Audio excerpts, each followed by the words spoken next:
Hello mga kamama, another day, another life. Thank you Lord. So for today's mini vlog mga kamama, giplano na gyud kana sa akong bana nga mo early ug mata kay mosaka siya sa among atop.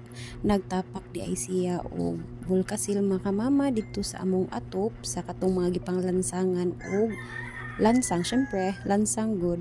Dayon, moto mga kamama iyang gituman ang iyang saad nga mosaka og sayo.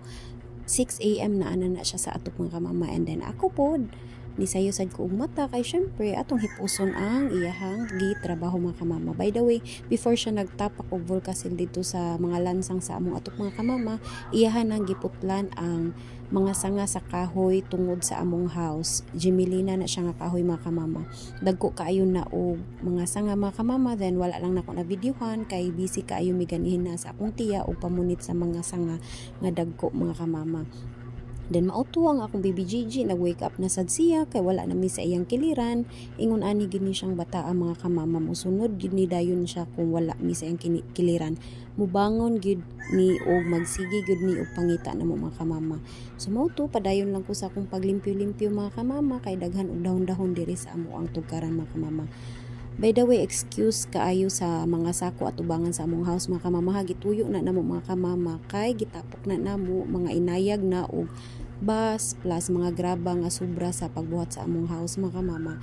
Magamit pa na puhon sa pagbuhat sa among tugkaran. Puhon-puhon na mga kamama kay wala pay budget. So atong gipadayon nagkinamot lang gyud in town ko mga kamama kay gitapol ko og sulod dito sa among balay, magkuha sa daspan nga pang sulod. Nagmaritesan mi dinha mo utong wala gyud kuning sulod. Ako na lang gyud gipamunit mga kamama, puslan man hugaw na ko og kamot, ako na lang gyud ni ipadayon. By the way, mga dahon raman sa ni mga kamama, so dili ra gyud kaayo ni siya hugaw, pero kinahanglan gyud ko maghinaw after di mga kamama.